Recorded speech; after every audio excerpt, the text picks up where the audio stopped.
Ikaze nanone muri gahunda z'amakuru ndetse n'ibiganiro bitandukanye dukomeje kugenda tubagezaho, mbabwire ko inteko ishinga amategeko y'u Rwanda umutwe wa Sena ku 24 Ukwakira 2025 yungutse amaraso mashya, arimo abasenateri bane bashyizweho na Perezida wa Repubulika Paul Kagame, barimo Dr Uwamariya Valentine ndetse na Gasana Alfred. Abandi basenateri bashyizweho na Perezida harimo Professeur Dusingizemungu Jean Pierre ndetse na Uwimezeyimana Evode, batangiye manda ya kabiri nyuma yo gusoza iya mbere imyaka igera kuri 5 batangiye muri 2020. Abandi babiri batowe n'ihuriro ry'inyunguranabitekerezo ry'imitwe ya politike yemewe mu Rwanda ni Dr Frank Habineza ndetse na France Nkubana. Hanyuma rero Dr Uwamariya winjiye muri Sena y'u Rwanda kuva ku 24 Ukwakira 2025 yavukiye i Nyamasheke ku itariki ya 14 Gicurasi mwaka wa 1971, yiga amashuri yisumbuye muri Groupe Scolaire Sainte Famille i Nyamasheke, akomereza mu yahoze ari Kaminuza Nkuru y'u Rwanda aho yakuye impamyabumenyi mu by'ubutabire cyangwa se organic chemistry, yakuye mu yahoze ari Kaminuza Nkuru y'u Rwanda.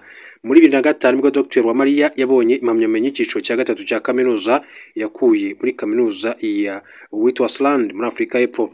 Muri Gashyantare 2020 Dr Uwamariya yagizwe Minisitiri w'Uburezi, umwanya yamazeho imyaka igera kuri 3, ahava muri 2023 agizwe Minisitiri w'Uburinganire n'Iterambere ry'Umuryango, ayo ayivamo muri 2024 ajya muri Minisiteri y'Ibidukikije, ahava ku 24 Nyakanga 2025. Muri 2013 yabonye impamyabumenyi y'ikirenga yakuye muri Kaminuza y'Ikoranabuhanga mu Buholandi mu bijyanye n'ibidukikije ndetse n'amazi, Environmental Engineering and Water Technology. Dr Uwamariya yabaye cyane mu bijyanye no kwigisha ubushakashatsi muri kaminuza, akaba kandi yarabimazemo imyaka igera kuri 18.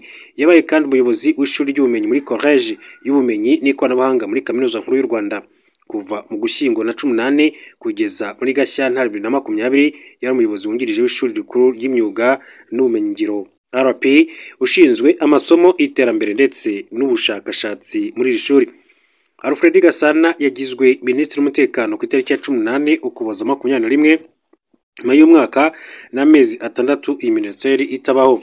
Inama ya minisitiri yateranye ku itariki ya 12 Kamena 2024 yategetse ko Gasana Alfred aba ambasaderi w'u Rwanda mu Buholandi gusimbura ambasaderi Olivier Nduhungirehe nawe wari wagizwe Minisitiri w'Ububanyi n'Amahanga. Gasana yakoze mu mirimo itandukanye aho yigeze kuba mu nteko ishinga amategeko kuko muri 2011 yari umudepite ukuriye komisiyo ya politike. Uyu mugabo yinjiye muri Minisiteri y'Umutekano w'imbere mu gihugu avuye mu rwego rw'igihugu rushinzwe umutekano n'iperereza, aho yari akuriye ishami rishinzwe umutekano w'imbere mu gihugu. Hari kandi uwitwa Dr Frank Habineza ku 22 Gashyantare mwaka wa 1977 muri Mityana muri Uganda niho yavukiye. Habineza yabaye umudepite mu nteko ishinga amategeko y'u Rwanda kuva muri 2018 kugeza muri 2024. Yabaye Vice Perezida wa Komisiyo y'Imibereho y'Abaturage mu nteko ishinga amategeko y'u Rwanda kuva mu kwezi kwa 18. Mbere yaho yabaye kandi umuyobozi mukuru w'ihuriro ry'amashyaka aharanira demokarasi no kurengera ibidukikije muri Afurika kuva muri Gicurasi 2018 kugeza muri Gashyantare 2019.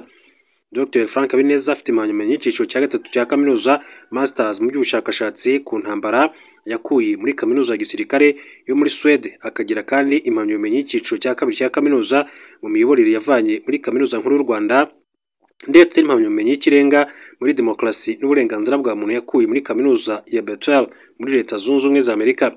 Gusa n'ubu arakiga amategeko muri Kaminuza ya Kigali nk'uko amakuru atugera akomeza kubishimangira. Hari Professeur Dusingizemungu Jean Pierre yavutse mwaka wa 1963 yiga i Kabgayi muri College Saint Joseph mwaka wa 1975, nyuma yo kujya gushakishiriza i Bugande ntibikunde. Yarangije amashuri yisumbuye mwaka wa 1982 ariko atangira kaminuza mwaka wa 1987 yirihira, amaze imyaka igera kuri 5 yigisha mu Rugunga. Professeur Dusingizemungu Jean Pierre yinjiye muri RPF Inkotanyi mwaka wa 1992 ubwo yigishaga i Rwamagana. Muri Nyakanga mwaka wa 1994 ubwo hashyirwaho guverinoma, Dusingizemungu Jean Pierre yari burugumesitiri i Gahini. Kuva mwaka wa 1994 kugeza mwaka wa 2010 yigishije mu yahoze ari Kaminuza Nkuru y'u Rwanda, nyuma ayobora umuryango uharanira inyungu z'abarokotse Jenoside Ibuka imyaka igera kuri 10. Yinjiye muri Sena muri 2020, manda ya mbere irangira kwa 22 Ukwakira 2025. Perezida Kagame yongera kandi kumugira umusenateri kuko yongeye kumugirira icyizere. ari Nkubana ni rwiyemezamirimo wabaye umudepite. Nkubana Alphonse ni rwiyemezamirimo w'umunyarwanda, umujyanama mu by'ubukungu ndetse n'umunyapolitiki ufite uburambe bw'imyaka irenga 25 mu by'ubucuruzi, imiyoborere, diplomasi ndetse n'iterambere ry'inzego. Yashinze kandi anayobora ikigo Positive Thinking Limited cyashinzwe muri 2011, kikaba gitanga serivisi zirimo gukodesha imodoka, gutwara abantu, serivisi z'isuku n'izindi. Nkubana afite impamyabumenyi ya Masters mu by'imibanire mpuzamahanga yakuye muri kaminuza ya Mount Kenya, ndetse n'impamyabumenyi y'icyiciro cya kabiri cya kaminuza mu by'icungamari muri kaminuza yigenga ya Kigali, akanagira uburambe mu icungamutungo ndetse no mu kuyobora ibigo by'ubucuruzi. Kuva muri 2019 Nkubana Alphonse yabaye umuyobozi mukuru w'ishyaka PSP, aho yagiye afasha mu gusobanura neza icyerekezo ndetse n'uburyo bwo guteza imbere ubufatanye bwa politike. Kuva muri Nzeri 2024 kugeza muri Werurwe 2025 yari kandi umuvugizi w'ihuriro ry'imitwe ya politike yemewe mu Rwanda. Dr. Evode Uwizeyimana yahawe manda ya kabiri n'umukuru w'igihugu cy'u Rwanda. Evode Uwizeyimana yavutse mu mwaka w'1970. Evode Uwizeyimana yinjiye kandi muri guverinoma muri 2016 agizwe umunyamabanga wa leta ushinzwe itegeko nshinga n'andi mategeko. Yaramaze imyaka 2 atashye mu Rwanda, aho yashyizwe muri komisiyo yashinzwe kuvugura itegeko nshinga ryatowe muri 2015. Mu Kwakira 2020 nibwo yagizwe na Perezida Paul Kagame senateri. Nyuma y'amezi make yarashize yeguye ku mwanya yariho muri guverinoma. Yongeye guhabwa manda ya kabiri muri Sena, arahirira izi nshingano ku 24 Ukwakira 2025. Abasenateri batorerwa cyangwa se bagashyirwaho manda y'imyaka igera kuri 5 ishobora kongerwa inshuro imwe. Ibyo rero ibigwi bya buri umwe muri aba basenateri rero bagera kuri 6 bashyizweho n'umukuru w'igihugu cy'u Rwanda, bakaba rero nyine bagiye gufatikanya n'abandi rero basanzwe mu nteko ishinga amategeko y'u Rwanda. Mu yandi makuru, Minisitiri w'Ububanyi n'Amahanga n'Ubutwererane w'u Rwanda Ambasaderi Olivier Nduhungirehe yashimye ubutabera bw'Ubufaransa bwahamije umunyarwanda Dr. Munyemana Sosthene uruhare muri jenoside yakorewe Abatutsi mu mwaka w'1994. Dr. Munyemana Sosthene yabaye umuganga mu bitaro bya Butare byari bishamikiye ku yahoze ari kaminuza nkuru y'u Rwanda UNR cyangwa se Université Nationale du Rwanda. Avura indwara z'abagore muri segiteri Tumba. Yari umuntu wari wubashywe cyane kandi akaba n'inshuti y'abayobozi bakomeye.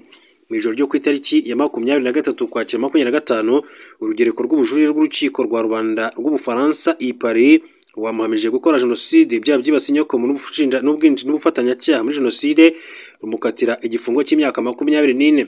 Iki gihano nicyo Dr. Munyemana Sosthene yari yarakatiwe n'urugereko rw'urubanza rw'iremezo rw'urukiko mu Ukuboza 23. Yaburanye ubujurire kuko atemeraga ibi byaha, asaba kugirirwa umwere ndetse no gukurirwa iki gifungo. Ibi byaha byose byakorewe Butare, by'umwihariko muri segiteri ya Tumba, aho Dr. Munyemana Sosthene yafungiranaga abatutsi mbere y'uko bicwa. We yisobanuraga ko yabikoraga mu rwego rwo kubarinda interahamwe. Minisitiri Nduhungirehe yagize ati ubutabera bw'Ubufaransa bwakoze kubw'umuhate bushyira mu guha ubutabera abazize jenoside yakorewe Abatutsi, nk'uko urukiko rw'ubujurire rwa Paris rwabishimangiye ejo rwakatiraga Dr. Munyemana Sosthene igifungo cy'imyaka 24 kuri jenoside, ibyaha byibasiye inyokomuntu n'ubufatanyacyaha muri jenoside kuva muri 2014. Abanyarwanda batandukanye baba mu Bufaransa bakatiwe n'inkiko zaho kubera uruhare bagize muri jenoside yakorewe Abatutsi mu mwaka w'1994. Ni intambwe ikomeye Ubufaransa bwateye mu gukurikirana abakekwaho ibyaha mpuzamahanga. Pascal Simbikangwa wabaye umuyobozi w'urwego rw'ubutasi mu Rwanda niwe munyarwanda wa mbere ubutabera bw'Ubufaransa bwahamije uruhare muri jenoside. Muri Werurwe 2014 yakatiwe igifungo cy'imyaka igera kuri 25. Muri Nyakanga 2016 Ngenzi Octavien na Tito Barahira bayoboye amakomini bahamijwe uruhare rukomeye mu bwicanyi bwabereye i Kabarondo mu burasirazuba bw'u Rwanda, bakatirwa igifungo cya burundu. Muri Nyakanga 22 uwitwa Laurent Bakibaruta ubaye Prefe Gikongoro nawe yahamijwe ibyaha bya jenoside n'ibyibasiye inyokomuntu akatirwa igifungo cy'imyaka 20. Muri Kamena 23 Hategekimana Philippe wabaye umujandarume yakatiwe igifungo cya burundu kubera uruhare yagize muri jenoside muri Prefegitura ya Butare.